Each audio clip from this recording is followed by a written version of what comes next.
மாலை பார்த்து ஷாக் ஆயிட்டு கல்யாணத்துக்கு கூட இப்படி மாலை போடல. லைட்டா தான் இருக்கு. ரொம்ப சந்தோஷமா இருக்கு. நான் டைமண்ட் முடிப்பேன்னு நான் நினைக்கல. டைமண்ட் முடிக்கணும்னு ஓப்பனா சொல்லப்போனா நான் நினைக்கல.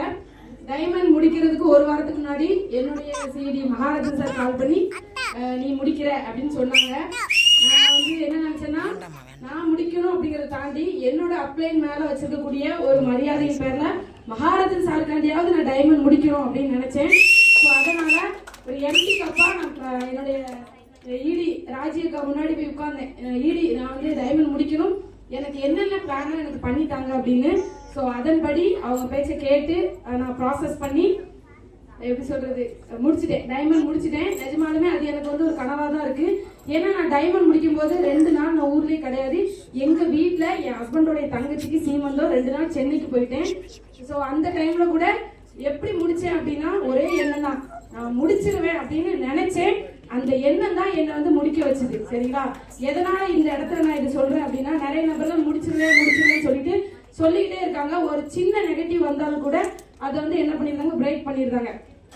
ஸோ இந்த இடத்துல நான் சொல்ல வேண்டிய விஷயம் என்ன அப்படின்னா, உங்களுக்கு முடிக்கக்கூடிய தருணம் வந்தாலும் ஒரு சின்ன விஷயம் நம்மளை நெகட்டிவ் பண்ணிச்சு, டவுன் பண்ணிச்சு அப்படின்னாலும் அதுக்கு நம்ம இடம் கொடுக்காம ஒரே எண்ணம் முடிச்சிட்டேன் அப்படின்னு எண்ணத்தோட ஒர்க் அவுட் பண்ணோம் அப்படின்னா கண்டிப்பா முடிக்க முடியும். எல்லாராலையும் முடிக்க முடியும். டைமண்ட்ங்கிறது பெரிய ப்ராசஸ் கிடையாது. ராஜிக்கு அடிக்கடி சத்தம் போடுவாங்க, பெரிய ப்ராசஸ் கிடையாது, நீ ஈஸியா சொல்லிட்ட, உன்னை முடிக்க வைக்கிறதுக்கு அப்ளை நாங்க பட்டிருக்க பாட்டு எங்களுக்கு தான் தெரியும் அப்படின்னு. அதனால டைமண்ட் முடிக்கிறது பெரிய ப்ராசஸ் கிடையாது. உங்களை அப்ளை முடிக்க வச்சிருவாங்க. சரிங்களா? அவங்க என்ன விஷயம் சொல்றாங்களோ அதுக்கு சரி கேட்டு அதுபடி நீங்க நடந்தீங்கன்னா கண்டிப்பா முடிச்சிடலாம். எல்லாருமே டைமண்ட் முடிக்காத ஒவ்வொருத்தரும் அடுத்த தடவை டைமண்ட் முடிச்சுதான் ஸ்டேஜ் ஏறுவேன் அப்படிங்கிற ஒரு எண்ணத்தோட முடிங்க. கண்டிப்பா ஸ்டேஜ் ஏறிடலாம். இன்னொரு விஷயம், என்னென்ன நெகட்டிவ் வந்தாலும் ஃபேமிலியில வந்து ஷேர் பண்ணக்கூடாது. ஆக்சஸ் என்ன நடந்தாலும்பாங்க. எனக்கு ஏற்படக்கூடிய ஒவ்வொரு டவுனையும் கூட என்னோட ஹஸ்பண்ட நான் ஷேர் பண்ணுவேன்.